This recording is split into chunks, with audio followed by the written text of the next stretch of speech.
The dust storm had been brewing all afternoon, turning the Colorado sky the color of dried blood. Margaret Whitmore pressed her face against the rough wood of the abandoned wagon, her torn dress offering little protection against the biting wind. 20 years old and 3 days out from the last settlement, she'd never felt smaller beneath the vast expanse of the western frontier. She'd run from Boston with nothing but the clothes on her back and a handful of coins sewn into her corset coins that had run out yesterday, when she'd paid the last of them to a traveling merchant for stale bread and directions to Dust Creek. The merchant had looked at her with pity, warning her about the approaching storm, but Margaret had nowhere else to go. Behind her lay a forced engagement to Mr. Cornelius Ashford, a man old enough to be her grandfather, who'd bought her hand from her debt-ridden father like she was cattle at auction. The wind howled louder, and Margaret knew she needed shelter soon. Through the swirling dust, she spotted lights flickering in the distance, not the clustered glow of town lights, but a single, steady beacon. A homestead, perhaps, or a ranch. She gathered her strength and stumbled toward it, each step a battle against the storm. Elias Carter stood at his window, watching the dust storm roll across his land like an angry ghost. At 32, he owned more cattle and acreage than most men could dream of. But the sprawling ranch house felt as empty as the day he'd buried his wife, Sarah. 5 years prior, the consumption had taken her slowly, and with her went his faith in God's plan and his trust in the promises people made. He was about to turn away from the window when he saw it a figure struggling through the storm, small and bent against the wind. His first instinct was suspicion. Nobody traveled in weather like this unless they were running from something or someone. His hand moved instinctively to the rifle mounted above the fireplace. But as the figure drew closer, stumbling and falling to their knees just yards from his porch, Elias saw it was a woman, young, by the look of her slight frame, and in trouble. He grabbed his coat and headed for the door, then hesitated. The last time he'd opened his home to a stranger, it had been James Morrison, his former business partner who'd smiled at his table while planning to steal half his herd. Trust was a luxury Elias could no longer afford. A desperate pounding on his door decided for him. Through the storm's rage, he heard a voice, feminine, frightened, pleading. "Please, is anyone there? Please help me." Elias yanked open the heavy oak door, and the wind nearly tore it from his grip. The woman tumbled inside, bringing a cloud of dust with her. She collapsed on his floor, shaking violently, her dark hair matted with dirt and sweat. "Thank the Lord," she gasped, looking up at him with eyes the color of spring sage. "I thought I would die out there." Elias quickly shut the door and bolted it against the storm and against anyone who might be following her. The sound of the iron bolt sliding home echoed in the sudden quiet of the cabin. "Who are you?" His voice came out rougher than intended. "What are you doing out in this weather?"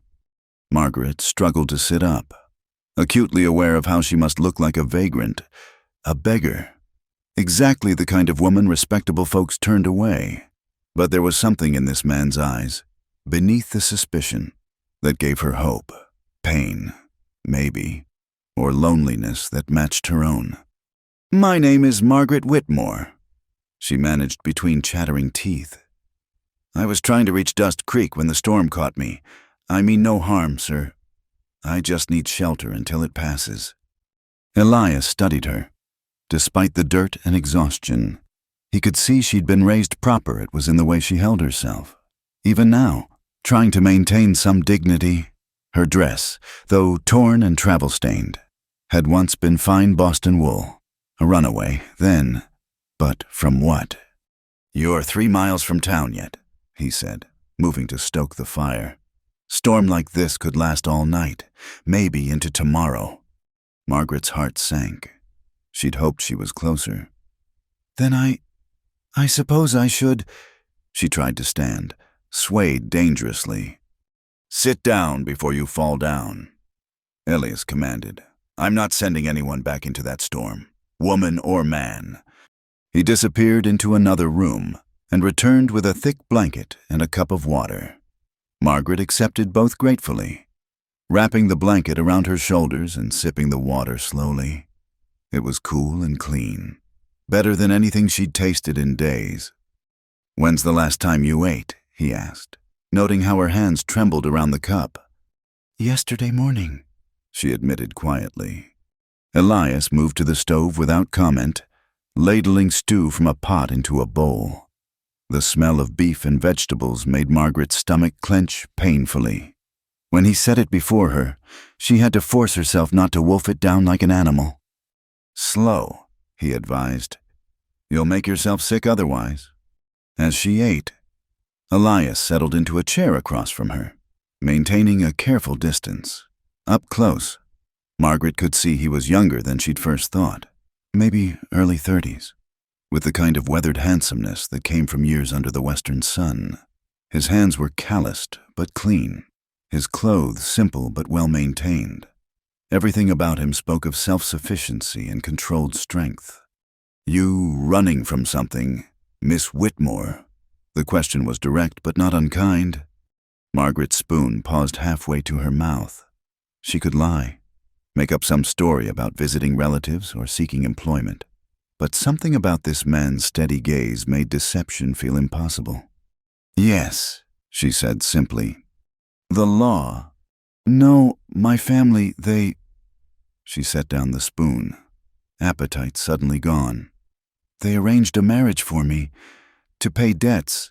I wouldn't—" Elias nodded slowly. He'd seen it before, Eastern families selling their daughters to the highest bidder when money got tight.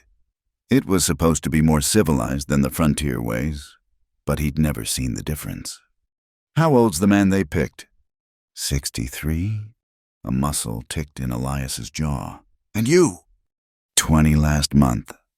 The fire crackled between them, filling the silence. Outside, the wind continued its assault on the cabin walls, but inside felt suddenly, strangely safe. "You got people expecting you in Dust Creek?" Elias asked. Margaret shook her head. "I have no one. I thought perhaps I could find work. Start over." "Dust Creek ain't exactly friendly to unmarried women without connections," he said bluntly. "Especially ones who show up looking like they're running from something. Sheriff Tom asks questions first and listens to answers later." Margaret's shoulders sagged. She'd known it would be difficult, but hearing it stated so plainly made her situation feel even more hopeless. "I'm not afraid of hard work," she said, lifting her chin. "I can cook, clean, tend animals. I helped run my father's household before he tried to sell you off." The harsh truth of it made her flinch. "Yes." Elias stood abruptly, moving to the window. The storm showed no signs of letting up.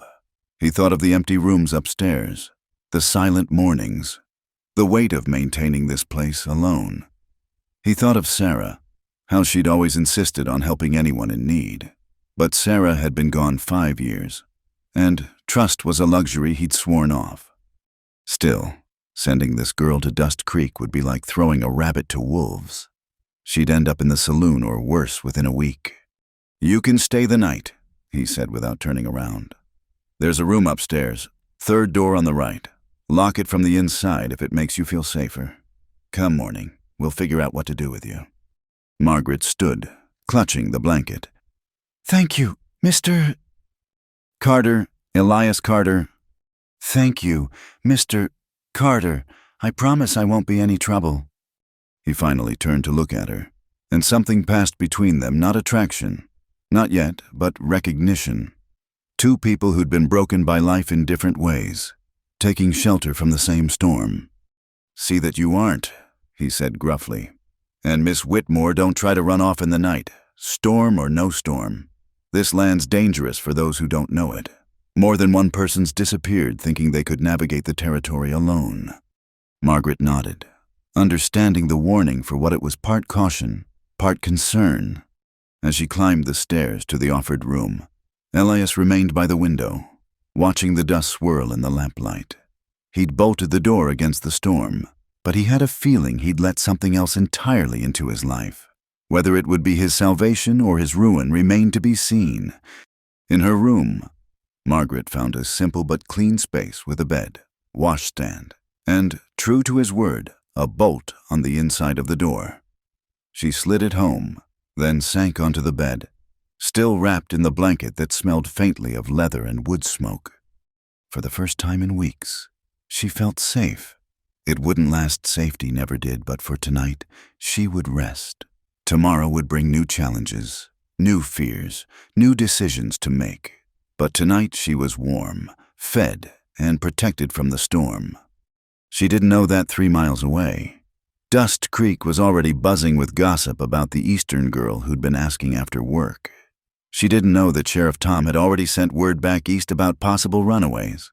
And she certainly didn't know that Elias Carter, standing guard below, was beginning to think that maybe, just maybe, some storms brought more than destruction. Some storms brought change. The morning came harsh and bright, dust still hanging in the air like a golden veil. Margaret woke to the sound of boots on wooden floors below, the clatter of iron on the stove. For a moment, she forgot where she was. Then memory rushed back the storm, the ranch house, the man who'd taken her in.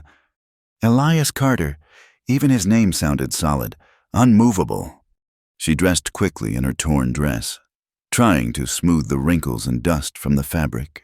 Her reflection in the small mirror showed a stranger hair wild, face gaunt from days of travel, eyes holding shadows that hadn't been there a month ago. This wasn't the proper Boston girl who'd once hosted tea parties and practiced piano. This was someone else entirely. Downstairs, she found Elias at the stove, his back to her. Morning light streamed through the windows, revealing more of the house than she'd seen the night before.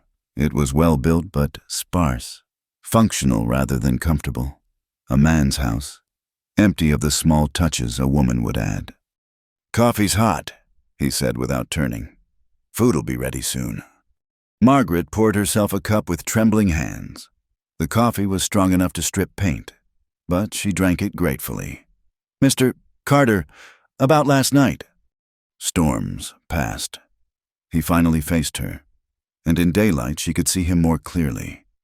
Strong jaw darkened with stubble, eyes the color of winter sky, a small scar cutting through his left eyebrow. "Question now is what to do with you." The directness of it made her flinch. "I told you, I can work. I don't expect charity." "And I told you Dust Creek ain't kind to women alone." He set a plate of eggs and biscuits before her. "Sheriff Tom's already got his nose in the air about strangers. You walk into town looking like you do, he'll have questions. Questions you might not want to answer." Margaret forced herself to eat despite her churning stomach. "Then I'll go somewhere else, another town." "Next settlement's 4 days' ride through Apache territory. You planning to walk that too?" She hadn't realized how isolated Dust Creek was. In Boston, there was always another town, another option, just a train ride away. But here, the distances swallowed hope as easily as they swallowed people. "What are you suggesting, Mr. Carter?" He leaned against the counter, studying her. In the morning light, Margaret could see past her initial desperation. She had spine, despite her circumstances. Her hands, though soft, didn't shy from the hot coffee cup. Her chin lifted when challenged. "Maybe?" "Ranch needs help," he said slowly, as if testing the words. "Lost my cook last month when she married and moved to Denver. Been making do, but with cattle season coming, I need someone who can handle the kitchen, help with the house." Margaret's heart leapt. "I can do that. I told you. I ran my father's household." "This ain't some Boston mansion," he interrupted. "This is hard living. Up before dawn, bed after dark, cooking for ranch hands during drives, keeping house, maybe helping with the animals when needed. And you'd have to stay here, on the ranch. No trips to town without me knowing. Can't have folks talking." The implications of that settled over her like a weight. An unmarried woman living on a ranch with an unmarried man. Even in the frontier, that would raise eyebrows. But what choice did she have? "I understand," she said quietly. Do you? His eyes bored into hers. Because once word gets out, you're here. There's no taking it back. Your reputation. My reputation was forfeit the moment I ran from Boston, Margaret said firmly. I'd rather be thought compromised than be actually sold. Something shifted in his expression. Respect. Maybe. Pays $15 a month plus board. You work hard, cause no trouble, and I'll keep Sheriff Tom and anyone else from bothering you. But you step out of line, bring danger to my door, and you're on your own. Clear. Crystal clear. Mr. Carter. He nodded once. Decision made. There's a room off the kitchen, used to be the cook's. You can settle there. It's got its own door to the outside, so you can come and go without... He paused, seeming to realize what he was saying. Without going through the main house. Margaret understood. He was offering her respectability, or as much as could be salvaged. A separate entrance meant she wasn't truly living with him, just employed by him. It was a kindness she hadn't expected. Thank you, she said simply. Don't thank me yet. You haven't met the ranch hands. He showed her to the room, small but clean, with a narrow bed, a dresser, and a window overlooking the kitchen garden. It was more privacy than she'd had in weeks of traveling. I'll need to go to town today, Elias said from the doorway. Get supplies. Check the mail. You stay here. Keep the doors locked. There's a rifle in the kitchen if you need it. You know how to shoot. Margaret shook her head. I'll teach you. Out here, everyone needs to know. He started to leave, then paused. What name should I give if people ask about my new cook? She hesitated. Margaret Whitmore was the name on the marriage contract. The name her father had surely reported to authorities. Maggie. Wilson. Maggie Wilson. He tested the name. Where you from? Maggie Wilson. St. Louis, she lied smoothly. Came west after my parents died of fever. Stick to that story. Simple is believable. He set a key on the dresser. Lock up behind me. I'll be back before dark. After he left, Maggie now explored her new domain. The kitchen was well stocked but needed a woman's organization. She found herself rolling up her sleeves, heating water for cleaning, losing herself in the familiar rhythm of domestic work. It felt good to be useful, to have purpose beyond running. She was elbow-deep in soap suds when she heard horses approaching. Her heart hammered as she remembered Elias's warning. Through the window, she saw 3 men dismounting, rough-looking, dust-covered, wearing guns like they were born to them. One knocked on the kitchen door. Hello, the house boss around? Maggie dried her hands, trying to calm her nerves. Mr. Carter's in town, expected back by evening. The man peered through the window at her, his eyes narrowing. You the new cook boss mentioned he might be hiring? Yes, Maggie Wilson. The lie came easier the second time. Jake Morrison, the man said, and something flickered across his face at her reaction. You heard the name? Morrison. Like James Morrison, Elias's former partner who'd betrayed him. No, sir. Should I have? Better if you haven't. His smile was sharp. Tell the boss we came by. Need to talk about the Henderson boundary dispute. They rode off, but Maggie noticed one kept looking back. She locked the door and leaned against it, hands shaking. Already. Complications. Already. Danger circling. She was at the stove when Elias returned. The kitchen now spotless, and something that might generously be called stew bubbling away. He stopped in the doorway, surprise flickering across his features. You've been busy. Jake Morrison came by, she said without preamble.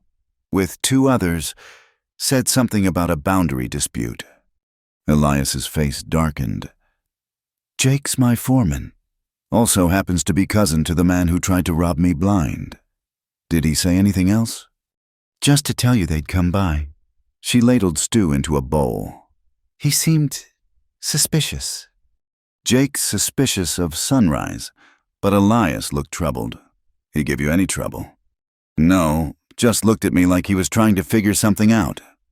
Elias tasted the stew, his eyebrows rising. This is good.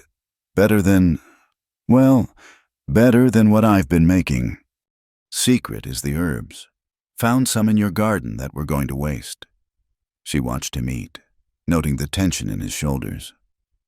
This boundary dispute, is it serious? Everything out here's serious. He looked up at her. The Hendersons claim my water rights extend onto their land. They're wrong, but they've got Sheriff Tom's ear. If Jake's bringing it up now, you think it's connected to me being here? Maybe. Or maybe Jake just likes stirring pots. He finished the stew. Either way, you did right not letting them in. Don't trust anyone who comes to this door unless I'm here, especially not anyone named Morrison.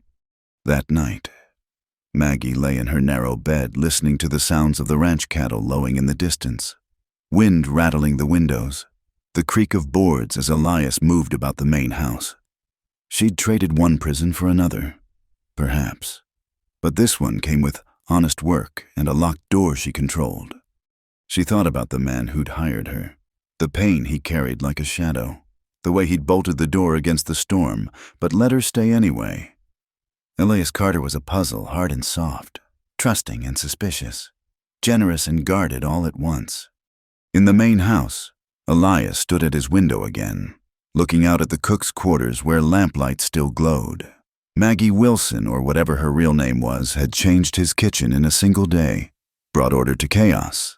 But she'd also brought questions, complications, the curious eyes of men like Jake Morrison.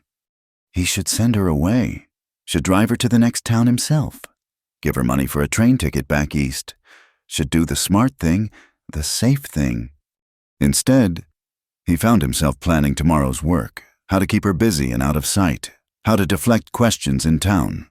Found himself thinking about teaching her to shoot, about the herbs she'd found in the garden, about the way she'd stood up to Jake without flinching. The storm had passed, but something else had taken its place, something that might prove far more dangerous than any weather.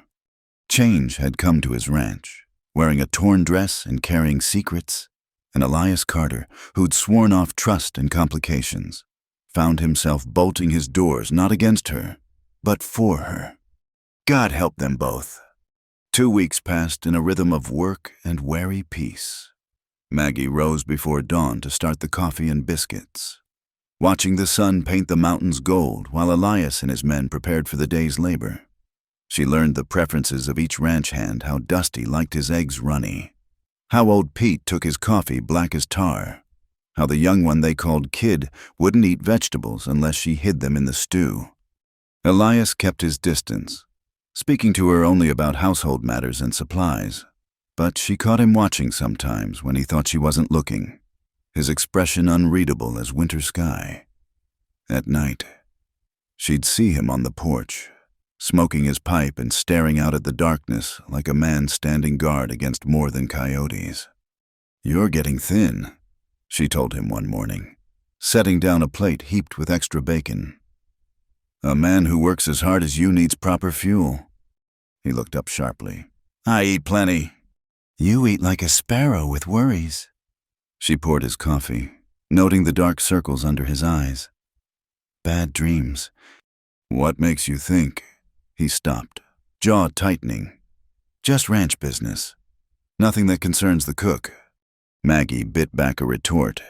2 weeks of good work should have earned her more than cold dismissal. But she understood walls, she had plenty of her own. That afternoon, while hanging laundry, she heard horses approaching, not the familiar gait of returning ranch hands, but something more purposeful. 3 riders appeared on the horizon, and even at a distance, she could see the glint of a badge. Sheriff Tom Bradley was everything Elias had warned about, sharp-eyed, lean as dried leather, with a smile that never reached his eyes. Beside him rode a woman in an emerald dress too fine for ranch visits, her blonde hair carefully pinned despite the dust. "Afternoon," the sheriff called out, dismounting with practiced ease. "Looking for Elias Carter." "He's with the herd," Maggie replied, keeping her hands steady on the wet sheet she was hanging. "Should be back by supper." The woman dismounted too, her movements graceful despite the awkward side saddle. Up close, Maggie could see she was beautiful in that hard way frontier women sometimes achieved beauty as armor against a harsh world. "You must be the new cook we've heard so much about." The woman's smile was sweet as arsenic. "I'm Abigail Moore. I own the millinery shop in town." "Maggie Wilson," she replied, offering nothing more. Sheriff Tom circled closer, boots crunching on the dry earth. "Wilson, you say funny. Can't recall any Wilsons in St. Louis, and I know most folks from there, seeing as my sister married a St. Louis man. It's a big city. Sheriff?" Maggie forced herself to continue hanging laundry, each movement deliberate and calm. "Doubt you'd know every soul who lived there." "Maybe so." He studied her with lawman's eyes, cataloging details. "Still, odd for a young woman to travel alone from St. Louis. Dangerous journey for a lady." "Desperate times call for dangerous choices," Maggie said evenly. "My parents' deaths left me with few options." Abigail stepped closer, her perfume cloying in the clean air. "How fortunate that Mr. Carter needed help just when you needed work. Some might call that convenient. Some might call it providence," Maggie countered. "Indeed," Abigail's eyes glittered. "I've been helping Elias since his dear Sarah passed. Such a tragedy, losing his wife so young. He's been so lonely, poor man. I do hope you're not taking advantage of his grief." The implication hung between them like a challenge. Maggie understood now Abigail had set her sights on Elias and saw competition where there was none. Or was there? She thought of those watching moments, the careful distance he maintained that seemed more about restraint than disinterest. "I'm here to cook and keep house," Maggie said firmly. "Nothing more." "Of course." Abigail's smile sharpened. "Though a woman in your position must be careful about appearances. Living alone with a man, even with separate quarters, well, people do talk." "Let them." Elias's voice cut through the tension. He sat atop his horse at the edge of the yard, rifle across his saddle, looking like judgment itself. "They usually do anyway." Sheriff Tom straightened. "Elias, just came by to check on things. Heard you'd taken on new help." "I have problem with that. Tom." "No problem. Just like to know who's new in the area. Part of the job." The sheriff's hand rested casual-like on his gun belt. "Miss Wilson here was just telling us about coming from St. Louis. Then you know what you need to know." Elias dismounted, moving to stand between Maggie and the visitors. "Appreciate you stopping by. I'm sure you both have business elsewhere." Abigail stepped forward, laying a gloved hand on his arm. "Elias, I brought a pie. Thought you might enjoy something sweet after all those weeks of bachelor cooking." She shot a look at Maggie. "Though I suppose that's unnecessary now." "Kind of you, but unnecessary's right. Miss Wilson's cooking is plenty fine." He stepped away from her touch. "I'll walk you to your horses." Maggie watched them go, Abigail leaning close to whisper something that made Elias's shoulders tense. Sheriff Tom mounted up but called back, "Welcome to Dust Creek, Miss Wilson. Hope you find it accommodating." After they left, Elias stood in the yard, fists clenched. Maggie approached cautiously. "I'm sorry if I—" "Get inside!" His voice was rough. "Now!" She fled to the kitchen, hands shaking as she tried to focus on dinner preparations. Through the window, she watched him pace like a caged wolf, occasionally stopping to stare down the road where dust still lingered from the departing riders. He came in as the sun set, sitting heavily at the table. Maggie set a plate before him without speaking. "Tom's suspicious," he said finally. "He'll be asking around, sending telegrams maybe. How long before someone in St. Louis says they never heard of Maggie Wilson?" "I'm sorry. I should have thought—" "And Abigail," he laughed bitterly. "She's got it in her head that she's going to be the next Mrs. Carter.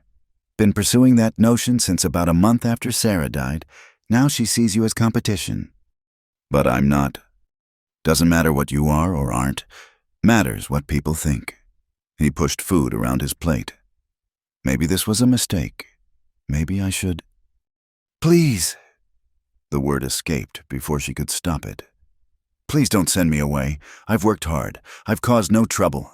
I just need time to figure out where to go next. He looked up then, and for a moment his guard dropped. She saw the loneliness Abigail had mentioned, but also something else, a recognition of shared desperation, of running from different ghosts toward uncertain futures. You know how to ride. The question surprised her. A little. Side saddle, mostly. Tomorrow you learn to ride proper, and shoot. If trouble comes, you need to be ready. You think trouble will come. I think trouble's already here, wearing a badge and a green dress. He stood. Lock your door tonight. From now on, you don't go to town alone. Don't talk to visitors without me present. If Tom wants to make something of this, we need to be ready. That night, Maggie lay awake listening to him moving about the main house. She heard him check the windows, bar the doors, the creak of floorboards as he paced. He was protecting her. She realized this man who trusted no one was putting himself at risk for her. The next morning dawned crisp and clear. True to his word, Elias had a horse saddled and waiting a gentle mare he called Buttercup. First lesson, he said, helping her mount. Forget everything they taught you about riding in Boston. Side saddle's fine for showing off in parks, but out here it'll get you killed. She struggled with the strange position, legs on either side of the horse feeling scandalous even through her work dress. But as they rode out onto the range, she began to understand. This was control, real control. The horse responded to her directly, not through the filtered commands of decorative riding. Better, Elias said, approval warming his voice. Now, let's see about that shooting. He set up bottles on a fence post, then handed her a rifle. This is a Winchester, reliable, accurate if you're... Hold it like this. His hands covered hers, adjusting her grip, and Maggie felt a jolt of something electric. He must have felt it too because he stepped back quickly, clearing his throat. Key is to squeeze, not pull, like you're trying not to disturb it. Her first shot went wide, the second hit the fence, but the third shattered glass. And Maggie felt a fierce pride at Elias's approving nod. Natural talent, he said. Few more lessons and you'll be ready for whatever comes. They practiced until the sun reached its peak, and Maggie's arms ached from the rifle's weight. As they rode back, she felt different, stronger, more capable, less like a victim running and more like a woman choosing her ground. Why are you helping me? She asked suddenly. The truth.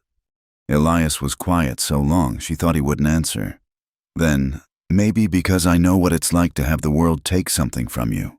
Maybe because Sarah would have haunted me if I'd turned you away. He paused. Or maybe because for the first time in 5 years, this place feels less like a tomb. They rode in silence after that.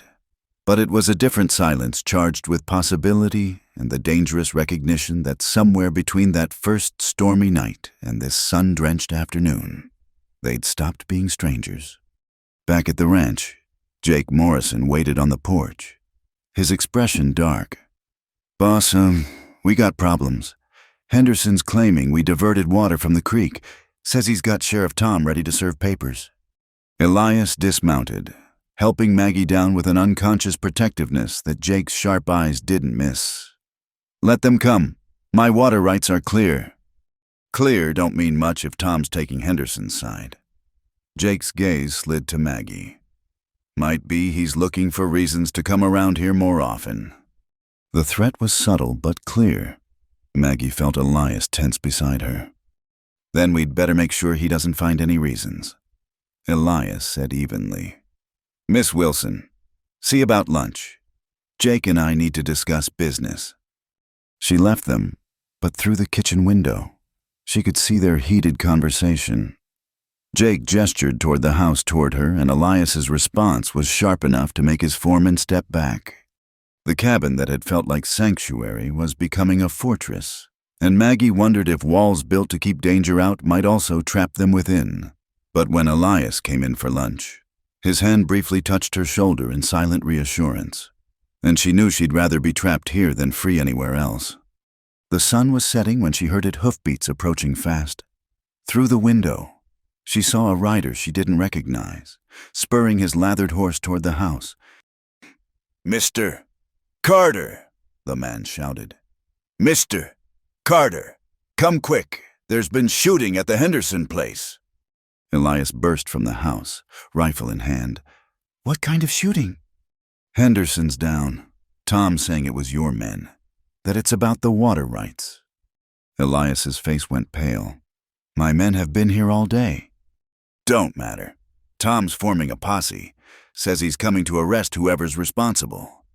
The rider's eyes found Maggie in the doorway. "Said he's got other business here, too. Something about a woman needs questioning." The walls were closing in, just as Maggie had feared. But as Elias turned to her, she saw not fear but determination in his eyes. "Get inside," he ordered. "Load every gun in the house. We've got company coming." The posse arrived with the last light of day, dust clouds announcing them like harbingers of judgment. Sheriff Tom Bradley led the pack, badge glinting in the dying sun, flanked by 8 men whose faces Maggie recognized from town shopkeepers and ranch hands transformed into instruments of frontier justice. Elias stood on the porch, rifle cradled loose but ready. His men, Jake, Dusty, Old Pete, and Kid spread out across the yard, hands near their guns but not touching. Yet. "Tom," Elias called out as the riders stopped just beyond easy shooting range. "Hear Henderson's hurt. Sorry for that, but my men have been here all day." "Can you prove that?" The sheriff's voice carried across the space between them. "Because Henderson says different before he passed out. Says he saw your brand on the horses." "Any fool can run a brand." Jake Morrison spoke up, earning a sharp look from Elias. "Don't mean nothing." Sheriff Tom dismounted slowly, keeping his hands visible but ready. "Maybe so, but I've got to investigate. That means questioning everyone on this ranch." His eyes found Maggie in the doorway. "Including your new cook." "She's got nothing to do with Henderson or water rights," Elias said flatly. "Maybe not, but I've been doing some checking on Miss Wilson here." Tom pulled a telegram from his vest. "Funny thing sent word to St. Louis about any Wilson families losing folks to fever. Not a single match." Maggie's blood turned cold, but she kept her face still. Through the window, she could see Abigail Moore sitting in a wagon at the back of the group, her expression triumphant. "Lots of people die without making the papers," Elias said. "Doesn't prove anything." "No, but it raises questions." Tom took a step forward. "Questions I mean to get answered. Now. We can do this peaceful-like, or..." "Or what?" Elias's voice dropped dangerously low. "You'll shoot up my ranch like someone did Henderson Strange. How you're so quick to blame us without evidence." "Evidence is what I'm here to collect." The sheriff's hand drifted toward his gun. "Starting with questioning Miss Wilson. Alone." "No." The word hung in the air like a challenge. Several of the posse members shifted nervously. "Elias," Tom's voice held warning. "Don't make this harder than it needs to be. You're already under suspicion for Henderson. Add obstructing justice." "Justice," Elias laughed bitterly. "Is that what you call riding up here with a mob? What you planning to do with Miss Wilson once you've got her alone for questioning?" "Tom." "Watch your tongue, Carter. You're talking to the law." "I'm talking to a man who's been in Abigail Moore's pocket since her husband died and left her wealthy." Elias stepped forward, and every man in the yard tensed. "This isn't about Henderson or water rights. This is about Abigail wanting something she can't have and using you to get it." Tom's face flushed red. "You've got no call to be—" "I've got every call. This is my land. These are my people. You want to question Miss Wilson? You do it here, with witnesses. She could be a fugitive, could be wanted back east. Could be, Elias agreed. But until you've got proof of crimes, not just lies about names, she's under my protection. From the wagon, Abigail's voice rang out sweet and poisonous. How noble, Elias, protecting your cook, though one wonders what kind of cooking she's really doing to earn such fierce loyalty. Maggie stepped onto the porch then, chin high despite her trembling hands. Sheriff Bradley, I'll answer your questions. But Mr. Carter is right, I'll do it here, in the open. Tom studied her, taking in the work dress, the calloused hands, the straightforward gaze. Your name isn't Maggie Wilson. No. You're not from St. Louis. No. You running from the law? No. She took a breath. I'm running from a marriage. A forced marriage to a man 3 times my age, arranged to pay my father's debts. Marriage is legal. Running from it isn't. Selling daughters should be illegal, she shot back. But here we are. Some of the posse members exchanged glances. A few had daughters of their own. Tom persisted. What's your real name? Maggie glanced at Elias, saw the slight nod. Margaret Whitmore, from Boston. And I'm guessing there's a wealthy family looking for you. I'm guessing they're looking for their investment, not me. Bitterness crept into her voice. 63 years old. Sheriff, that's how old the man they sold me to is. Would you hand your daughter over to such an arrangement? Tom's jaw worked. Law's the law. If there's a legal contract, then enforce it, Elias interrupted. But you'll have to go through me first, and my men. And I'm betting some of these good folks you brought along might have second thoughts about dragging a young woman back to that kind of fate. He was right. Maggie could see it in the way some of the posse members shifted uncomfortably, avoided eye contact. The shopkeeper Murphy had a daughter near her age. So did the blacksmith, Conrad. This ain't about the girl, one man called out. What about Henderson? What about him? Jake Morrison stepped forward. We've been here all day. Every hand can vouch for it. Can Henderson say who really shot him? Can he swear it was us? He was barely conscious. Exactly. Jake's smile was sharp. Convenient. Ain't it man gets shot? Can't say who did it, but somehow Tom here knows exactly who to blame. Are you calling me a liar? Morrison? I'm calling this whole thing suspect. Jake looked around at the posse. Any of you actually see evidence it was Carter men, or you just taking Tom's word because Abigail Moore wants the competition gone? The accusation landed like a match in dry grass. Abigail stood up in the wagon, face flushed with anger. How dare you? How dare you? Maggie interrupted, surprising herself with her vehemence. Using a man's shooting to pursue your petty jealousies. You should be ashamed. Jealous of you. Abigail laughed, but it rang false. A runaway fraud who seduced a grieving widower. Enough. Elias's voice cut through like a blade. Tom, you want to arrest someone for Henderson's shooting. You better have proof. You want Miss Whitmore. You better have legal papers from Boston. Until then, get off my land. This isn't over, Carter. No, Elias agreed. But it is for tonight. Unless you're planning to start a shooting war with no evidence and half your posse looking ready to bolt. It was true. The mood had shifted. The righteous anger that had driven them here was cooling into uncertainty. Murphy was already backing his horse away. Conrad wouldn't meet Tom's eyes.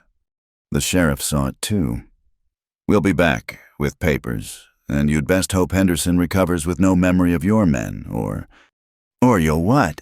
Elias stepped to the edge of the porch. Frame us for something we didn't do, like you're trying to frame Miss Whitmore for the crime of not wanting to be sold. She admits she's living under false pretenses. She admits she's trying to survive. Old Pete spoke up for the first time, his weathered voice carrying weight. Been a lot of that going around since the war. Sheriff, or don't that matter when there's a rich widow pulling your strings? The insult to Tom's integrity, and the implication about his relationship with Abigail was too much. The sheriff's hand went to his gun, but 3 rifles swung his way before he could clear leather. "Tom?" Conrad the blacksmith's voice was steady. "Let's go. This ain't worth bloodshed." "Listen to him," Elias advised. "Take your posse and your sponsor back to town. Come back when you got real evidence of real crimes." For a moment, violence hung in the air like smoke. Then Tom slowly removed his hand from his gun. 2 days. Carter, you've got 2 days to get your affairs in order. Then I'm coming back with federal marshals if I have to. You do that. But remember, federal marshals care about evidence, not about who's warming your bed. The crude implication made several men chuckle and Abigail gasp in outrage. Tom's face went purple, but Conrad and Murphy were already turning their horses. "This isn't over," Tom repeated, but he was already losing control of the situation. "No," Elias agreed. "But your part in it tonight is, get gone. Tom, take your mob with you." They left slowly, reluctantly, like a storm system breaking apart. Abigail shot venomous looks at Maggie as their wagon pulled away, and Sheriff Tom's final glare promised retribution. When the dust settled, Elias's men relaxed their weapons but didn't holster them. Jake approached the porch, expression grim. "Boss, we bought time, but not much. Tom will be back, and he'll be madder." "I know. And if Henderson dies, he won't." Elias sounded certain. "Shot was too clean, too careful. Someone wanted him wounded, not dead. Question is who and why." Old Pete added. "Awful convenient timing, stirring up trouble right when Tom's sniffing around Miss Margaret here." Hearing her real name made Maggie flinch. "I'm sorry, I've brought danger to all of you." Danger was already here, Dusty said. "Been building since Abigail set her sights on the boss and he turned her down flat." Kid nodded eagerly. "She's had Tom dancing to her tune for months. This just gave her an excuse." "Enough." Elias turned to his men. "Double watches tonight. Jake, ride the property line. Make sure we don't have any uninvited guests. Rest of you, get some food and rest. Tomorrow we start preparing for whatever comes next." They dispersed, leaving Elias and Maggie alone on the porch. The stars were coming out, brilliant in the clear sky. "You should have let them take me," she said quietly. "Would have been simpler." "Simpler isn't always right." He looked at her then, really looked at her. "You did good tonight, stood up straight, told the truth. That took courage." "I was terrified." "Courage isn't about not being scared. It's about standing up anyway." He paused. "My Sarah would have liked you." It was the first time he'd voluntarily mentioned his wife. Maggie felt the weight of the compliment, the trust it implied. "What do we do now?" Now, Elias gazed out at his land, his kingdom carved from wild country through will and sweat. "Now we get ready for war, because Tom won't stop, and neither will Abigail. They've shown their hand, trying to use Henderson's shooting against us." "You think they arranged it?" "I think someone did. Too convenient otherwise." He turned toward the door, then paused. "Margaret." Her real name on his lips made her heart skip. "Yes." "Whatever comes, you're under my protection. Not as my cook, not as my employee, as—" he struggled for words. "As someone who belongs here. Understood." "Understood," she whispered. Inside the house, Maggie went through the motions of preparing a late supper, but her mind was spinning. The confrontation had changed everything. She was no longer hiding, her truth was out, her name known. But instead of casting her out, Elias had stood between her and danger, claimed her as one of his own. Through the window, she watched him walk the perimeter of the ranch, checking defenses, speaking quietly with his men. He moved with purpose, a man preparing to defend what was his. And somehow, impossibly, that now included her. The cabin that had once been her refuge was becoming a battlefield. But as she served supper to tired men who'd risked their lives for her, who treated her with rough kindness and called her Miss Margaret like she belonged, she knew she'd rather face whatever came next here than be safe anywhere else. Outside, wolves howled in the distance, and the wind carried the promise of storms, but inside, surrounded by unlikely protectors and the man who'd chosen principle over peace, Maggie felt something she hadn't experienced since fleeing Boston. She felt home. The storm broke on the second night after the confrontation. Not a storm of weather, but of men, angry voices in the yard, accusations flying like bullets in the darkness. Maggie woke to the sound of Elias's voice, hard and commanding, cutting through the chaos. "Stand down. All of you, anyone draws a gun on my land answers to me." She dressed quickly, hands shaking as she fastened buttons. Through her window, she could see torches, too many torches, their light dancing off the faces of armed men. This wasn't the sheriff's posse, this was something worse. In the kitchen, she found Jake Morrison loading a shotgun, his face grim. "Stay inside. Miss Margaret, Henderson's boys decided not to wait for the law." Did Henderson die?" "No, but his brother's convinced we're behind the shooting. Brought half the valley with him." Jake pumped the shotgun. "Boss is trying to talk them down, but—" A gunshot cracked through the night, then another. Maggie's heart stopped. "That's warning shots," Jake said quickly, seeing her face. "Nobody's hit yet. She moved to the window despite his protest. In the yard, Elias stood between his men and a crowd of riders. His rifle pointed skyward where he'd fired the warning, across from him. A man who could only be Henderson's brother, same hawk nose, same cruel mouth, sat his horse with barely contained rage. "You shot my brother. Carter near killed him." "Your brother's alive. And my men didn't shoot him. We've been over this." His dying words. "He ain't dying, and you know it. Doctor said he'll recover fine." Elias's voice carried that dangerous calm that preceded violence. "Someone's playing you. Henderson. Playing all of us. Question is whether you're smart enough to see it." Will Henderson spat. "I see clear enough. You've been wanting our water access for years. Figured you'd take it by force." "If I wanted something by force, you'd know it. I don't shoot men in the back and blame others."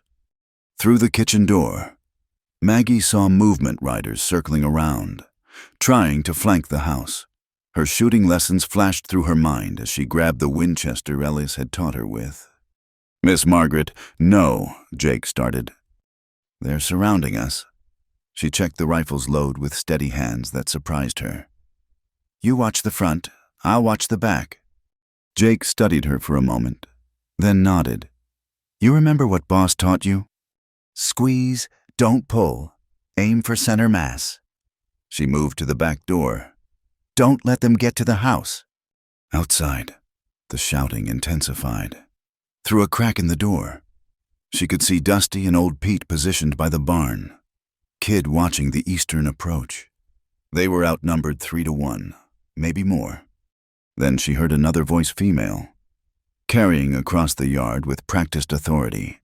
Abigail Moore. "Gentlemen, please, this violence solves nothing." Maggie peered through the window to see Abigail's wagon pulling up, the widow dressed in black like she was attending a funeral. Sheriff Tom rode beside her, badge glinting in the torchlight. Finally, Will Henderson called out, "Sheriff, arrest these men for attempted murder. Now, Will." Tom's voice held false reason. "We need to do this legal like, Carter. I'm placing you and your men under arrest pending investigation." "On what evidence?" Elias hadn't moved. "Rifle still ready." "On suspicion. That's enough to hold you until we sort this out." "And Miss Whitmore," Abigail's voice dripped honey. "Surely she should be questioned too. After all, she admits to using a false name, lying about her past. Who knows what other crimes she's hiding?" That's when Maggie understood. This wasn't about water rights or Henderson's shooting. This was Abigail's endgame: remove Elias to jail, leave Maggie defenseless, and clean up whatever remained. She made a decision that would have terrified the Boston girl she'd been. Slipping out the back door, she circled through the shadows, using the lessons Elias had taught her about moving quietly on the land. The riders watching the back were focused on the drama in front. She made it to the barn where old Pete crouched. "Miss Margaret, what in tarnation?" "Shh." She pressed close to the wall. "It's a setup. All of it. Abigail's behind this." Pete's weathered face showed no surprise. "Figured as much. Woman's been scheming since the boss turned her down last Christmas. We need proof. What we need is to survive the night first." In the yard, tensions escalated. Will Henderson had dismounted, approaching Elias with his hand on his gun. "You coming peaceful, or do we do this the hard way?" "I'll come peaceful when you show me a warrant. When you show me evidence. When you explain why the sheriff just happens to arrive with Mrs. Moore when this isn't her business." "Everything in this valley is my business," Abigail said sweetly. "I care about all our neighbors. You care about getting your hands on my land." Elias shot back, "Just like your late husband cared about it. Difference is, he was smarter about his schemes." Abigail's composure cracked. "How dare you mention Harold? How dare you use his money to buy the law?" Elias turned to the crowd. "Ask yourselves why a widow with no stake in water rights is here at midnight with the sheriff. Ask why Henderson got shot right when it would cause the most trouble for me." Enough talk. Will Henderson drew his gun. Everything happened at once. Elias swung his rifle toward Henderson. Jake emerged from the house, shotgun aimed. The Henderson riders reached for weapons. Sheriff Tom shouted for order, and Maggie, acting on instinct, fired her Winchester into the air. The crack of the shot froze everyone. She stepped into the torchlight, rifle steady despite her pounding heart. "Before anyone dies tonight," she called out, voice carrying clear. "You should know something. Mrs. Moore paid a man to shoot Henderson. I heard her discussing it 2 nights ago in town. It was a lie, but a calculated one." Abigail's sharp intake of breath. The flash of guilt across her face that was real. "She's lying," Abigail shrilled. "The little fraud is desperate." "Then you won't mind if we search your house?" Maggie pressed on, praying her bluff would hold. "Check your correspondence. Maybe talk to that drifter you were seen with last week." She was fishing, but something hit home. Abigail went pale, and Sheriff Tom looked at her with sudden suspicion. "What drifter?" he asked slowly. There was no, "I don't know what she's talking about." But Will Henderson was looking at Abigail now, really looking. "Come to think of it, you were awful quick to point fingers at Carter, and you've been pushing Tom here pretty hard." "This is ridiculous." Abigail's voice rose.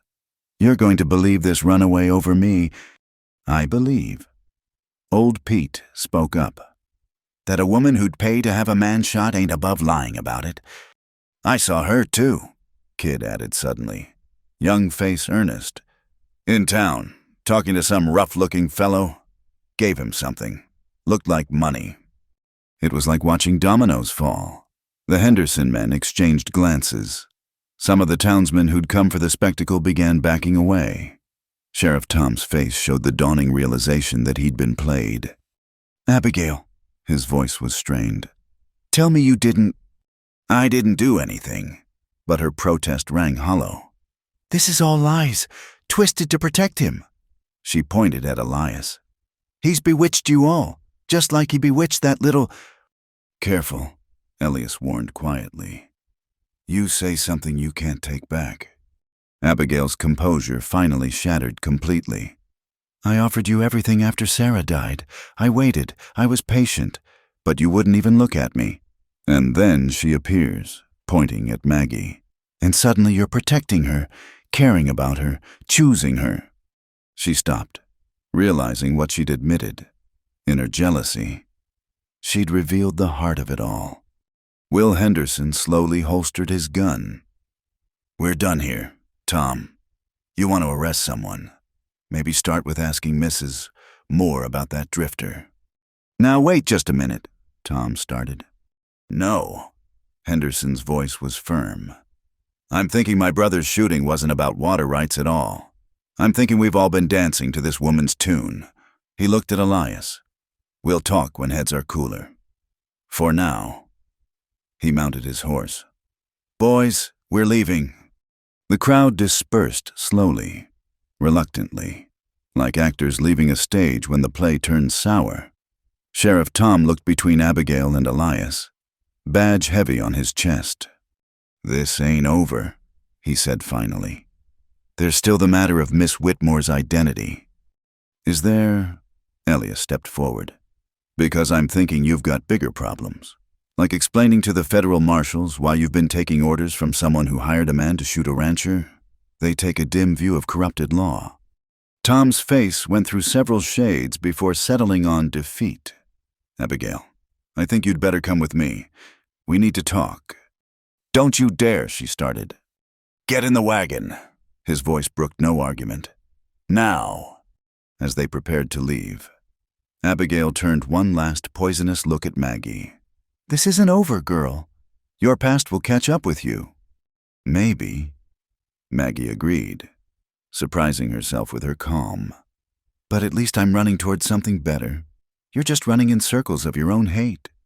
Abigail's face contorted, but Tom was already leading her away. The yard emptied slowly, leaving only Elias's people and the acrid smell of torch smoke. When the last rider disappeared into the darkness, Elias lowered his rifle. His hands, Maggie noticed, were trembling slightly, the only sign of how close they'd come to disaster. That was quite a bluff. He said quietly, I saw her in town 2 days ago. Maggie admitted.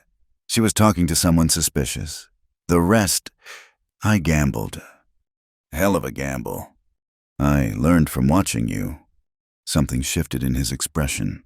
He reached out, fingers catching her elbow, drawing her closer. You could have been killed stepping out like that. So could you. So could all of us. She was acutely aware of his touch, of how natural it felt. I couldn't let them take you. Any of you. His other hand rose to her waist, fingers spreading across the fabric of her dress. It was the first time he'd touched her with intent, with meaning beyond the casual assistance of daily life. She could feel the heat of his palm through the cotton, could see the war in his eyes between propriety and desire.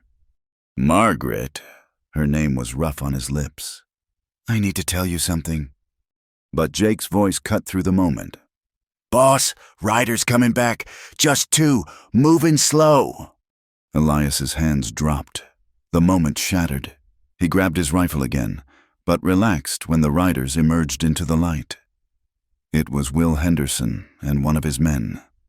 Carter, Henderson called out, hands visible and empty. I owe you an apology, and maybe more. State your business. Will, my brother woke up, really woke up, not the mumbling from before. Henderson dismounted slowly. He says the man who shot him was a stranger. Rough sort, scar on his left cheek. Sound familiar? Maggie gasped. The drifter, the one Abigail was talking to. Henderson nodded grimly. Brother says the man mentioned being paid to stir up trouble between our families. Didn't say by who, but he shrugged. Don't take a genius to figure it out now. Your brother willing to testify to that? He is, and I'm willing to forget this whole mess if you are. Henderson extended his hand. Water rights stay as they are. No more feuding over boundaries. Elias considered, then shook the offered hand. Agreed, but Tom needs to answer for his part in this. He will. Town council's already talking about a new sheriff. Tom tied himself too tight to Abigail's purse strings. Henderson mounted up again. Carter, for what it's worth. I'm glad you found someone worth protecting. His eyes flickered to Maggie. Don't let the past steal your future. After they left, the ranch settled into exhausted quiet. The hands dispersed to their bunks, weapons finally put away. Elias and Maggie stood in the yard, surrounded by the ghost of violence that hadn't quite erupted. We should go inside, she said softly. It's been a long night. In a moment, he turned to face her fully. What I was trying to say before, Margaret, these past weeks, having you here, it's changed things. Elias, I told myself I was just protecting you out of duty. Christian charity. What Sarah would have wanted. His voice dropped. But that's not the truth.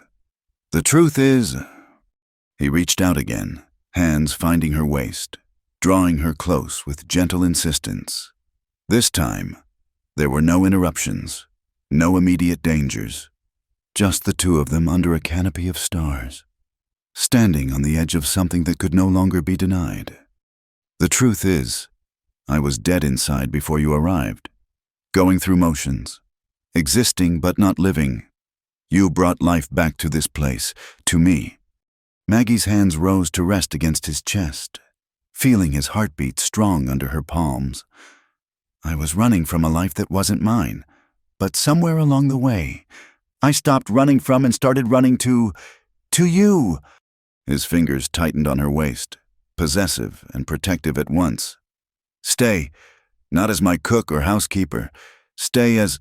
He struggled again with words that didn't come easy. As whatever you'll allow, whatever you want. What I want, she whispered, is to belong somewhere, to someone, to build a life that's chosen, not forced. Then choose this. Choose us. His forehead touched hers. I know I'm older, set in my ways. I know you could do better. She silenced him with a finger to his lips. You're wrong. There is no better than a man who'd stand between me and an armed mob, who'd risk everything for principle and a stranger's safety. You're not a stranger anymore. No, she agreed. I'm not. They stood there, holding each other in the aftermath of chaos, finding peace in proximity. Tomorrow would bring new challenges, word from Boston, perhaps, or continued suspicion from the town. But tonight, they'd won more than a confrontation. They'd won the right to possibility. We should go in, Elias said finally, though he made no move to release her. You need rest. We both do. But she didn't move either, content to stay in this moment where his hands claimed her waist and her heart claimed him. Eventually, reluctantly, they separated. But as they walked toward the house, Elias's hand found hers, fingers interlacing with natural ease. At the door, he paused. Your room in the kitchen quarters. You don't have to stay there. The main house has plenty of space. It was an offer laden with meaning, crossing lines that couldn't be uncrossed. Maggie squeezed his hand. One step at a time, she said gently. We've got time now. Thanks to you, we've got all the time we need. He nodded, understanding and respecting the boundary, even as his eyes promised future conversations, future possibilities. Good night, Margaret. Good night, Elias. But before she could go, he pulled her close once more, lips brushing her forehead in a benediction and a promise. Then he let her go, watching as she made her way to the kitchen quarters. In her room, Maggie touched her waist where his hands had been, feeling the phantom pressure of his fingers. Through her window, she could see him on the porch again, standing guard as he always did, but this time, she knew with certainty he wasn't just protecting his land or his principles. He was protecting their future, and for the first time since fleeing Boston, Maggie allowed herself to dream of what that future might hold, not a future forced upon her by others' greed, but one chosen freely, built on mutual respect and growing love. The storm had passed, leaving clarity in its wake, and in that clarity, two wounded souls had found in each other not just shelter, but home. Dawn came blood-red over the mountains, painting the ranch in shades of warning. Maggie woke to unusual stillness, no morning sounds of men preparing for work, no clatter from the kitchen. The quiet felt heavy, wrong. She dressed quickly and stepped outside to find Elias standing with Jake by the corral, both men's faces grim. 3 horses stood saddled and ready, steam rising from their flanks in the cool morning air. "What's happened?" she asked, though her heart already knew. Elias turned, his expression softening slightly at the sight of her. "Riders came at first light. From town." He held out a telegram, the paper crisp and official. "From Boston." With trembling hands, Maggie took the message. The words swam before her eyes. "Margaret Whitmore wanted for breach of contract. Federal marshals dispatched. Substantial reward offered. Cornelius Ashford." "How long?" Her voice came out steady despite the ice in her veins. "2 days, maybe 3, if they're coming by train to Denver, then horseback." Jake spat tobacco juice. "Sheriff Tom might be dealing with his own troubles, but federal marshals are different. They won't care about local politics." "Then I need to leave. Now!" Maggie thrust the telegram back at Elias. "I won't bring federal law down on—" "No." The single word stopped her cold. Elias stepped closer, his presence solid as the mountains behind him. "You're not running anymore." "Elias, be reasonable. Federal marshals aren't some local posse. They have authority. They have authority to enforce legitimate laws. A breach of contract claim for a forced marriage." His jaw set stubbornly. "Let them come." Old Pete emerged from the bunkhouse, rifle in hand. "Boss is right. We've faced worse than city lawyers with badges." "This isn't your fight," Maggie protested, looking around at the gathering men. Dusty and Kid had joined them, both armed. "Like hell it isn't," Dusty said. "Pardon the language, miss, but you're one of us now. We don't hand over our own." The loyalty broke something inside her. These men who owed her nothing were ready to stand against federal authority for her. "I can't ask this of you." "You're not asking." Elias's voice held that tone that ended discussions. "Jake, ride to the Hendersons. Tell Will what's coming. He owes us after last night, might be willing to help." "What about Abigail?" Maggie asked. "If she's still in jail—" "Tom released her this morning. No evidence to hold her.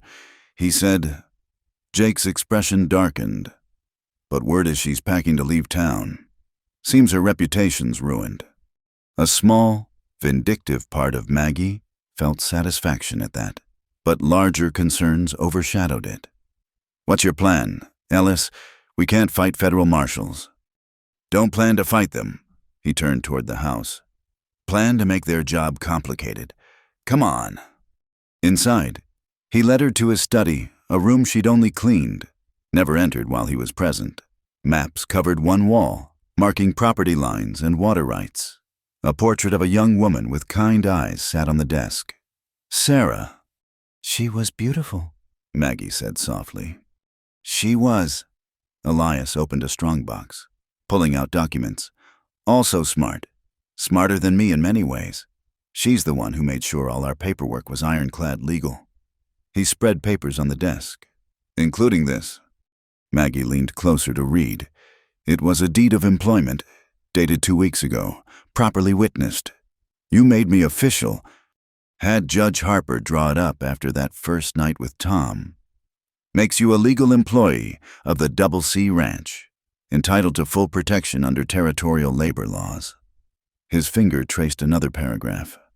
"Also makes any attempt to remove you against your will a matter of kidnapping, not law enforcement." "Elias," she stared at the document.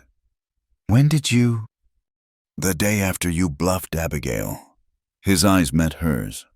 "I knew trouble would come. Wanted to be ready." Through the window came the sound of more horses.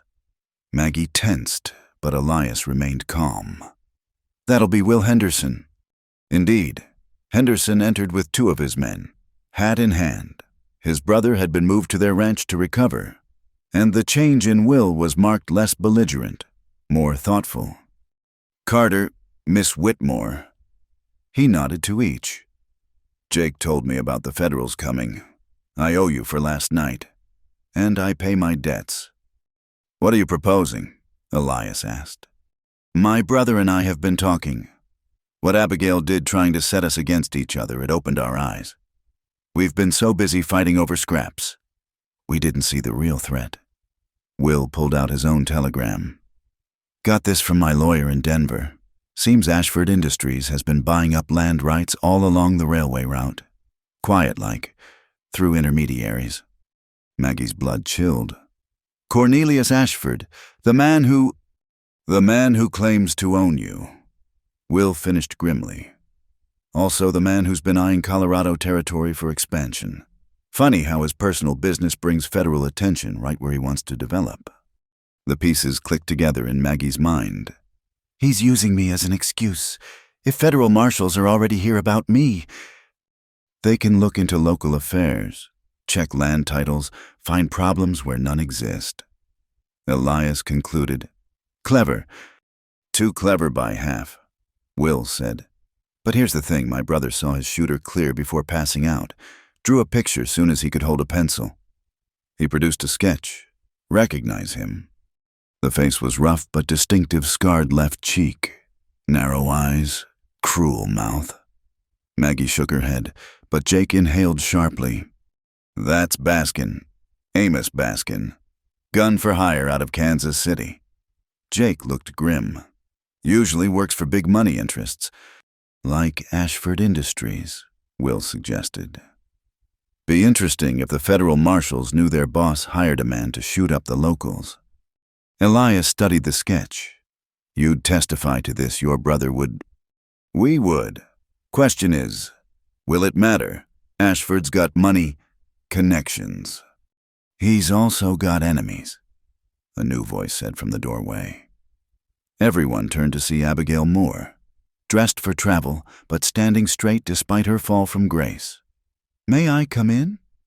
Elias's hand moved to his gun. You've got nerve showing up here. I've got information you need. She entered uninvited, chin high despite the hostility.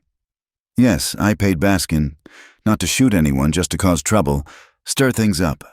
I thought if you were distracted by feuds. She shrugged.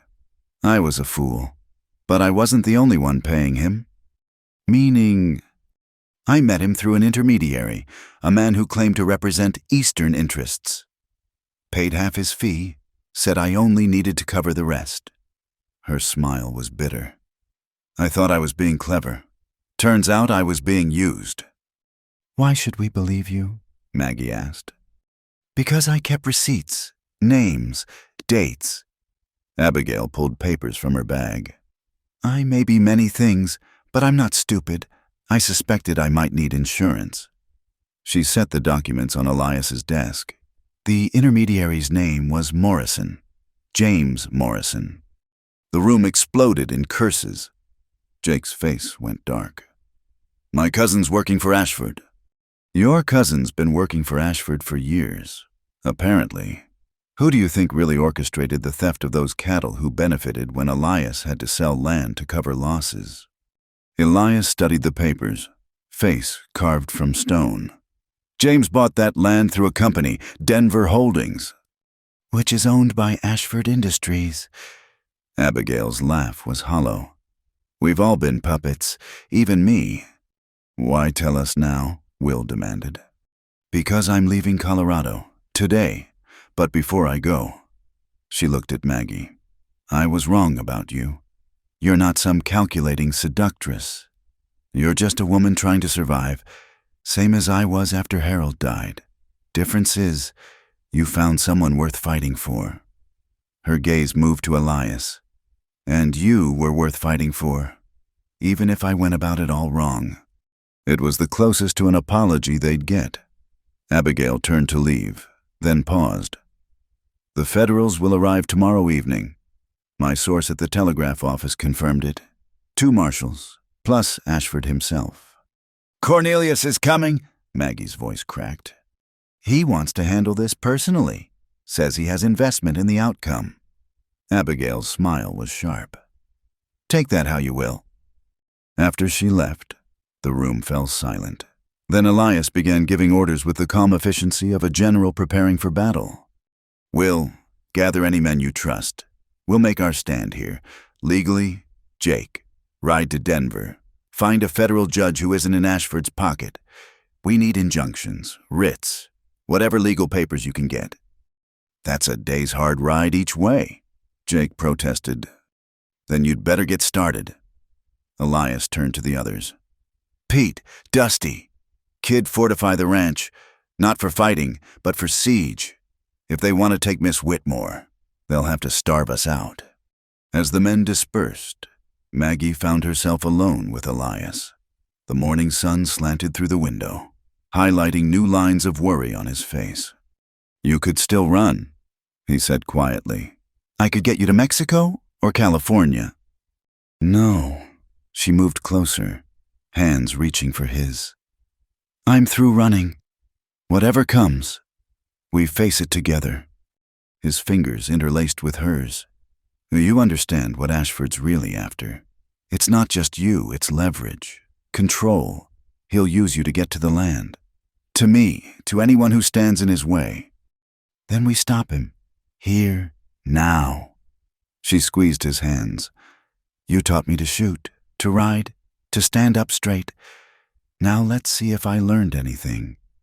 He pulled her close then, arms wrapping around her with desperate strength. She could feel his heartbeat, rapid despite his calm exterior. I won't let them take you. The words were fierce against her hair. Not Ashford, not the marshals, not God himself. I know.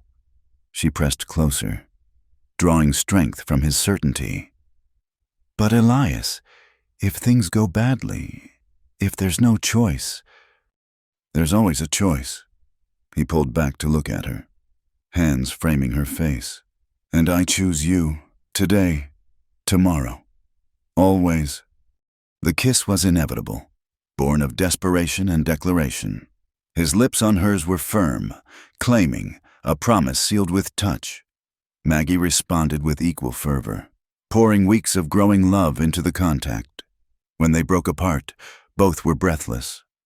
Whatever happens tomorrow, she whispered, I need you to know. I know. His thumb traced her cheekbone. I love you too. The words, finally spoken, hung between them like a benediction.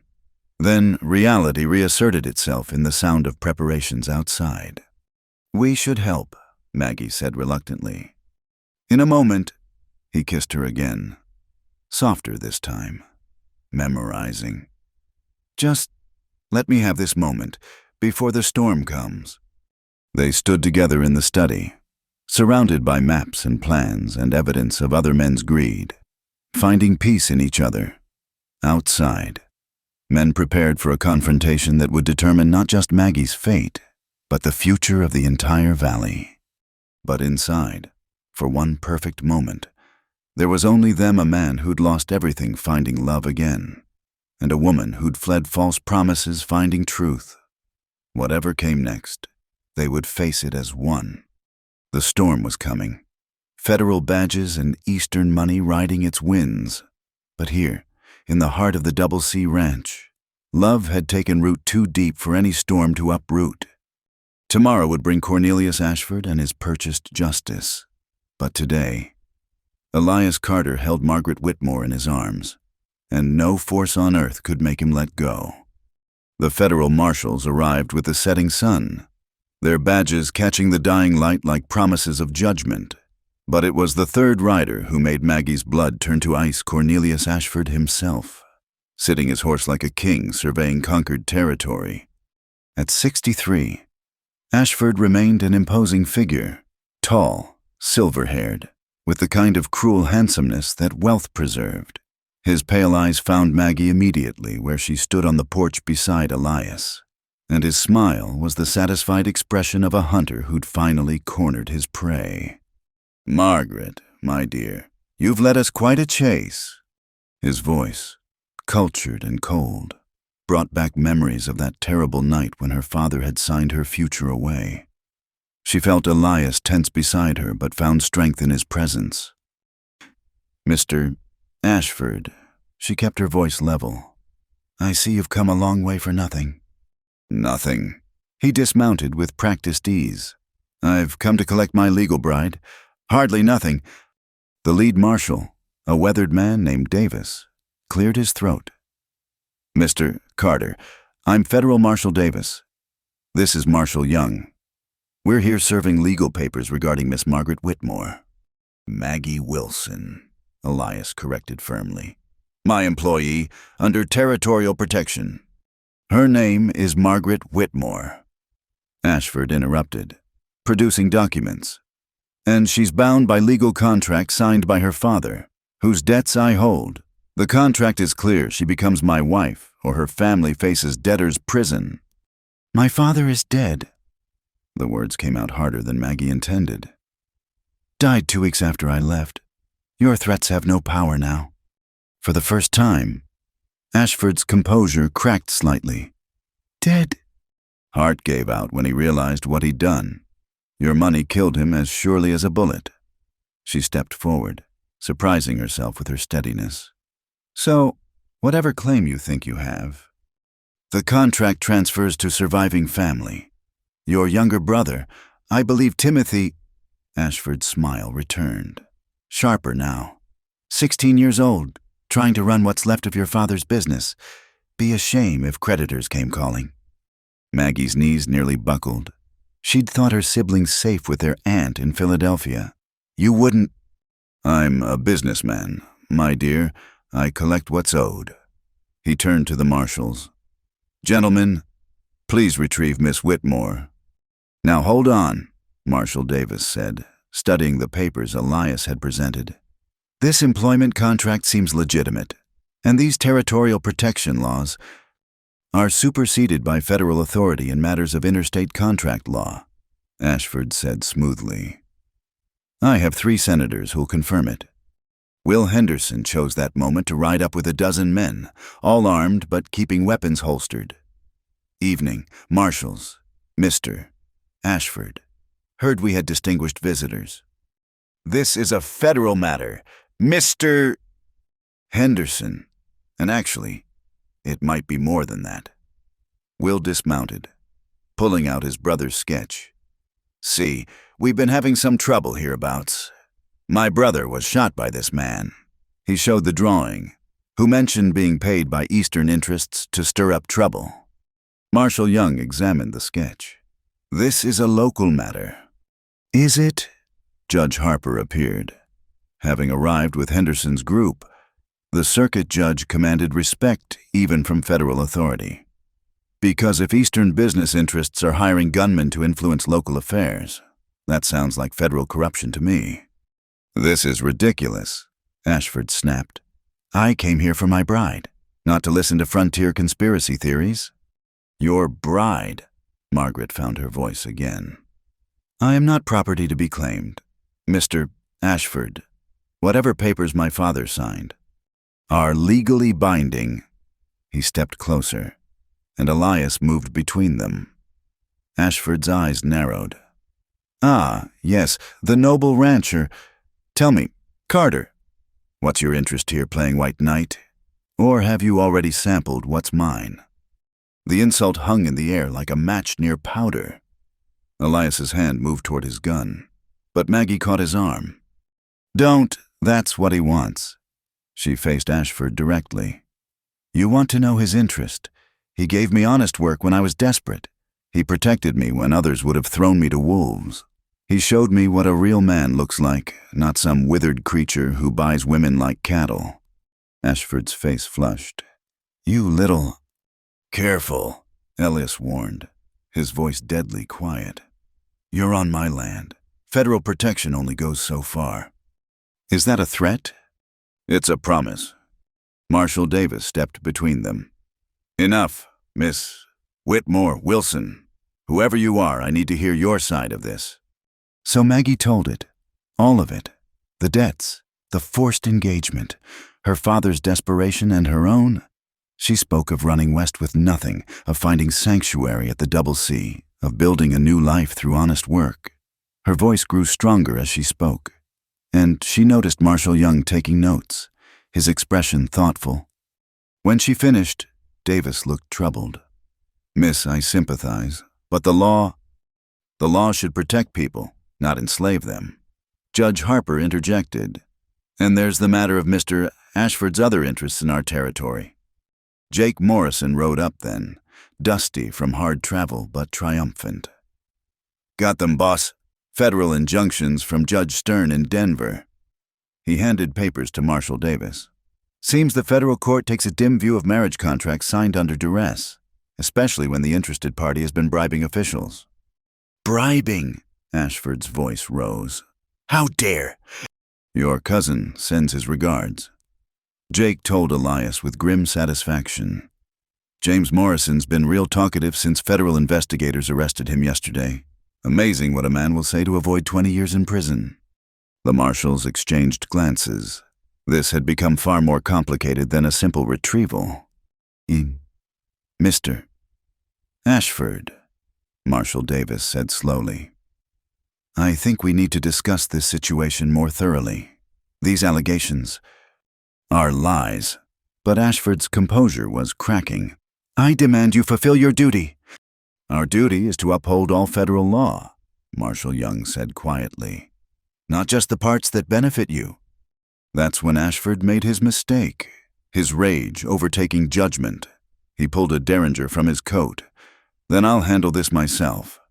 Several things happened at once. Elias shoved Maggie behind him. Will Henderson and his men drew weapons. The marshals shouted for order. And Margaret Whitmore, who'd spent weeks learning to shoot, grabbed the rifle from beside the door and fired. The shot was perfect, just as Elias had taught her. The derringer flew from Ashford's hand, and he clutched his wrist, screaming. The sudden violence froze everyone in place. Nobody move. Marshal Davis had his own weapon out now, pointed at the sky. First person to twitch gets arrested.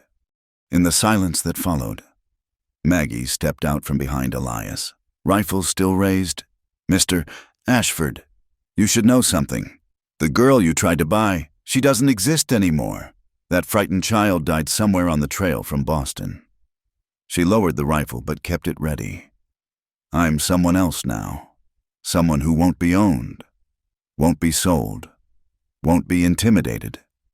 You shot me. Ashford cradled his wrist. She shot me.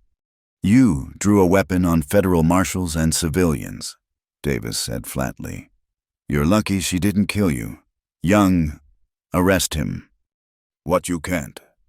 Cornelius Ashford, you're under arrest for attempted assault, brandishing a weapon in the presence of federal officers, and pending investigation for conspiracy and bribery. Marshal Young efficiently secured Ashford's hands. Mindful of the injured wrist, you have the right to remain silent. As they led him away, Ashford turned back. His face twisted with rage. This isn't over, I have lawyers. Connections. You have bigger problems. Judge Harper called after him.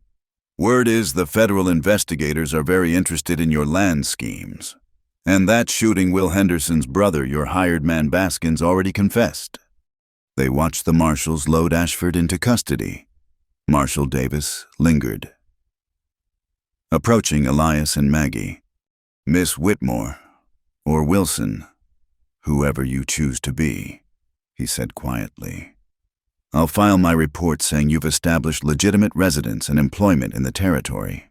Any marriage contracts signed under duress. He shrugged.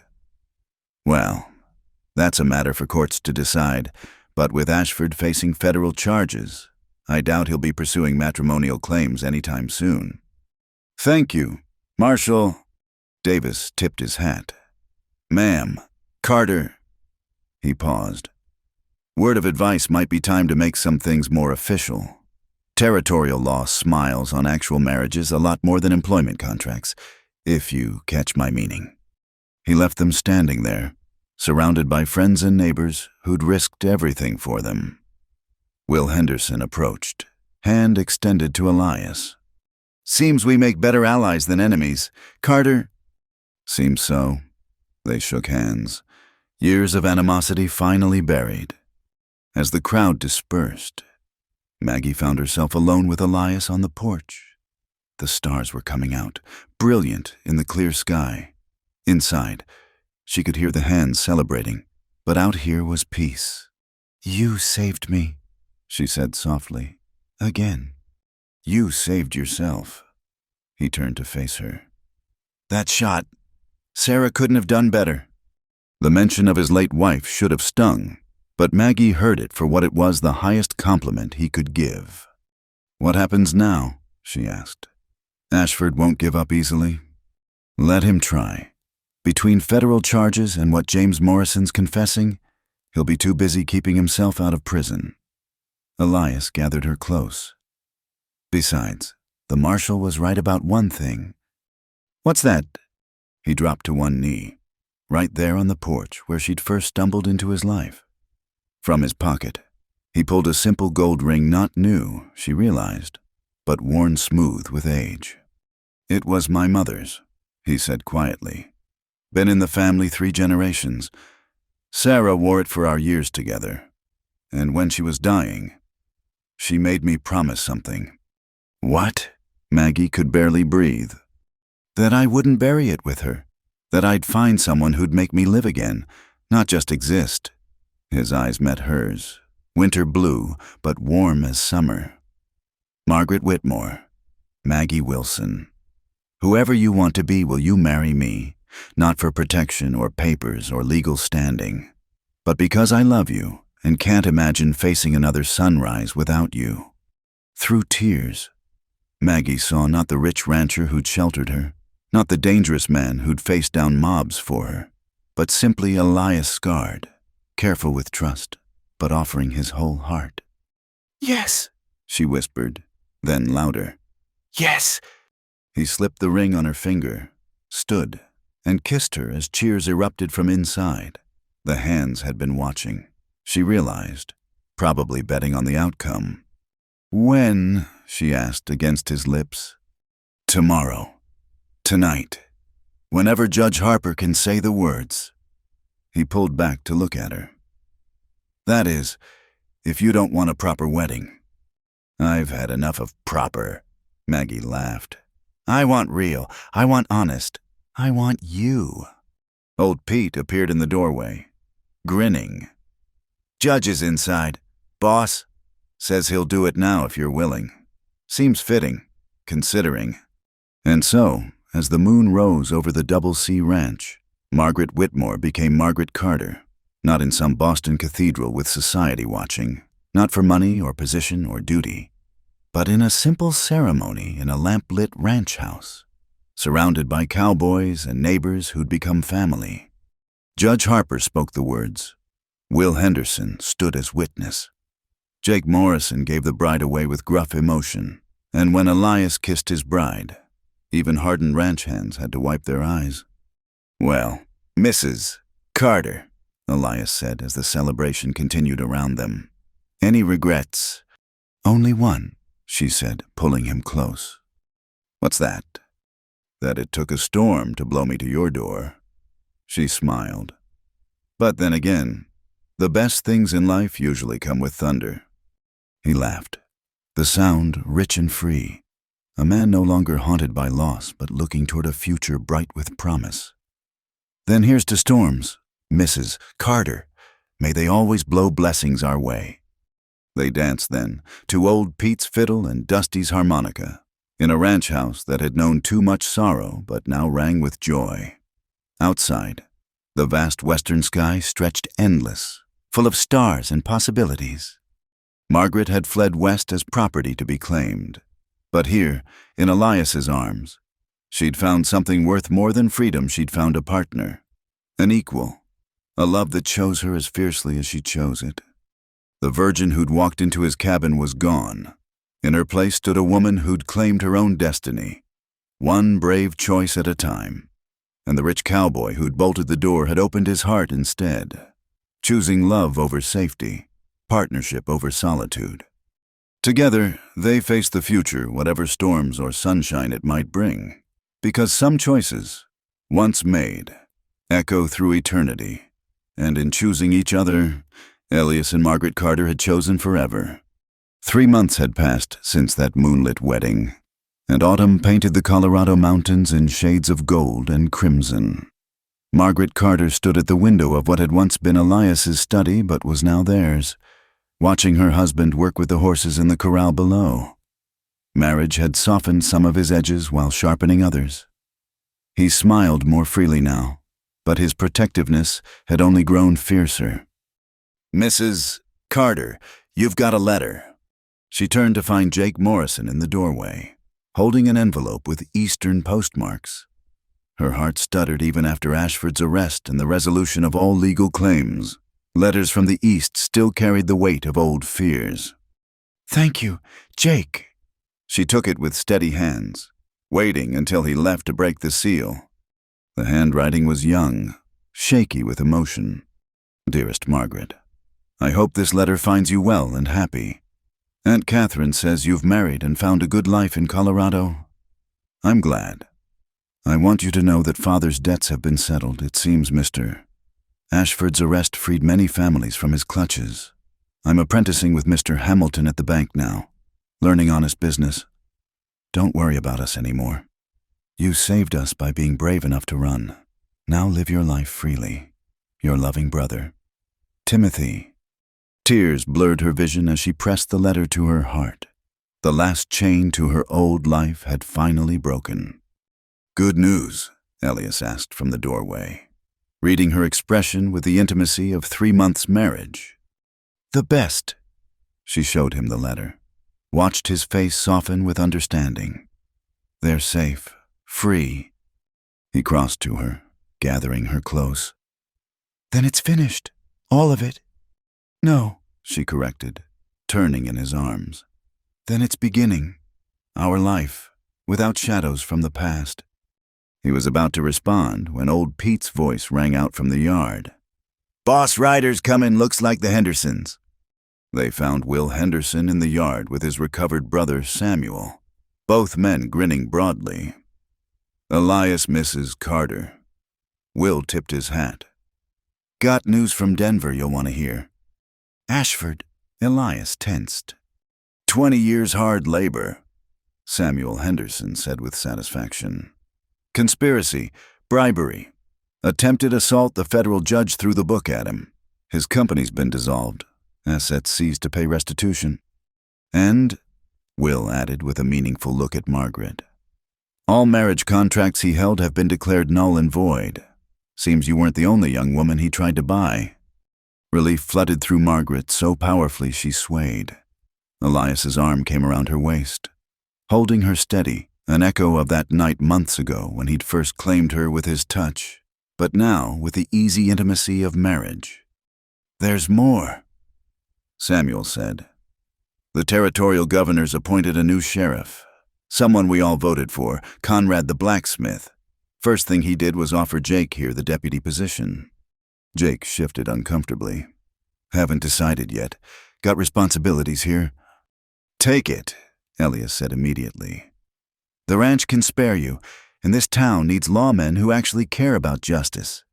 As the men discussed the changes in Dust Creek, new businesses arriving, families settling now that corruption had been rooted out, Margaret noticed a figure approaching on foot. A woman, travel-worn but walking with purpose. "Elias?" she murmured. "We have another visitor." The woman was young, perhaps 18, with the kind of desperate determination Margaret recognized too well.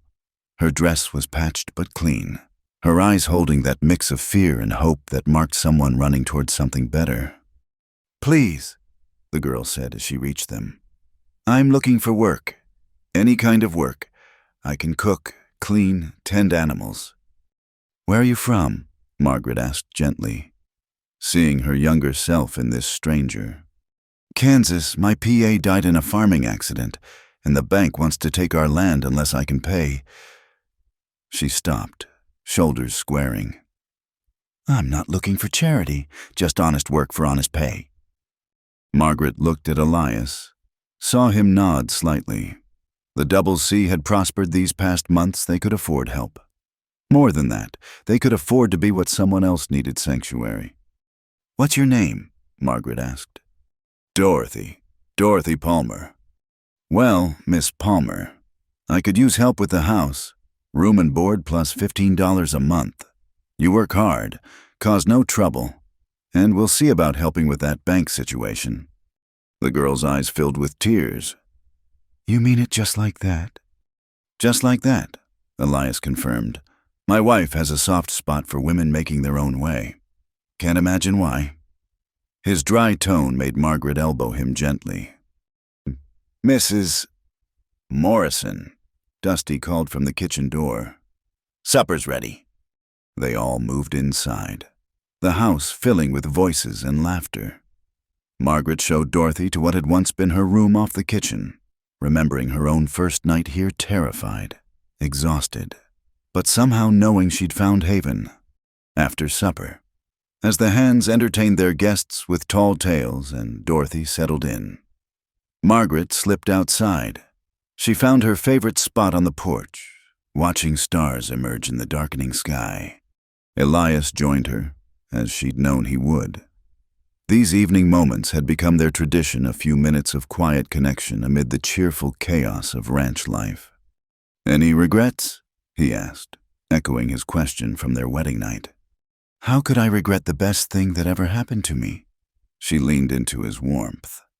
Though I do wonder sometimes. What? If Sarah would approve of me, of us, of how quickly things changed. Elias was quiet for a long moment. Then, the night before she died, Sarah made me promise something else, beyond the ring. Margaret waited, feeling the weight of the moment.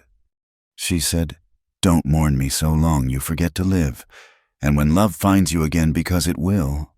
Elias Carter, you're too good a man to waste.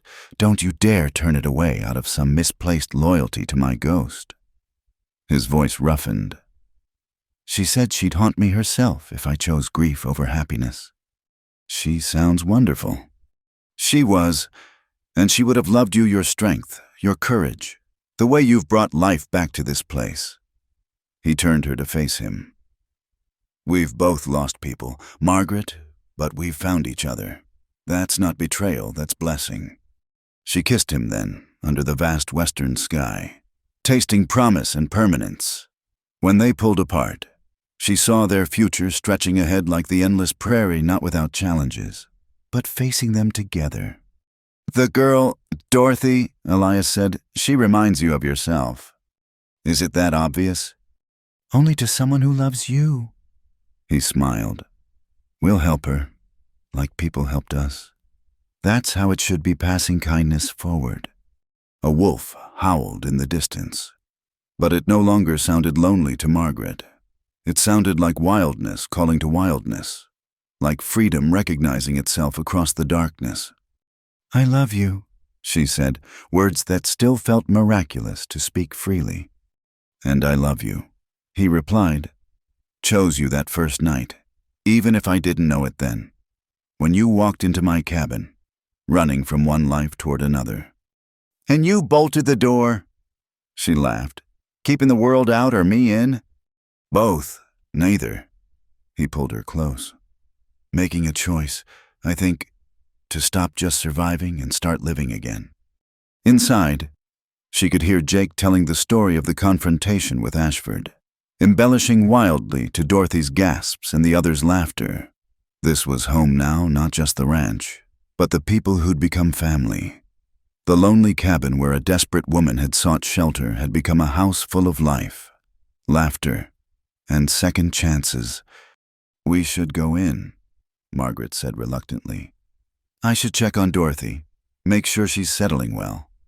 In a moment. Elias held her tighter.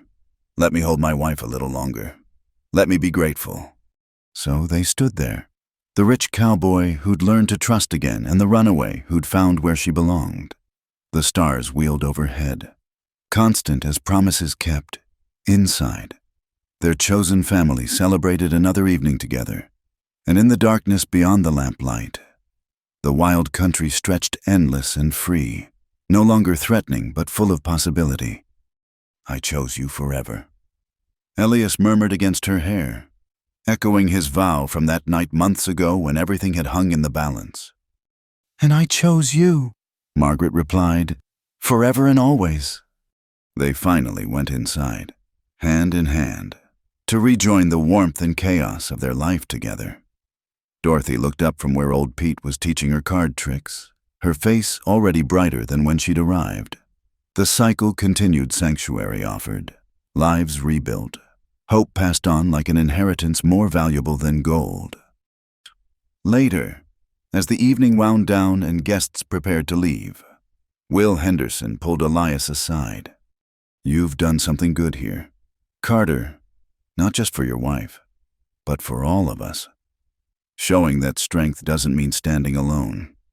"We all did it together," Elias replied. "That's the only way it works."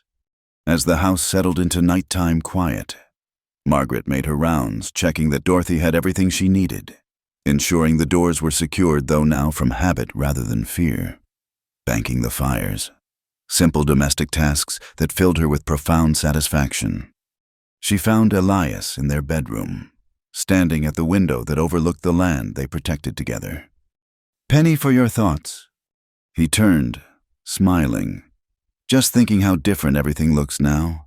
Same land, same sky, but now it's home, she finished.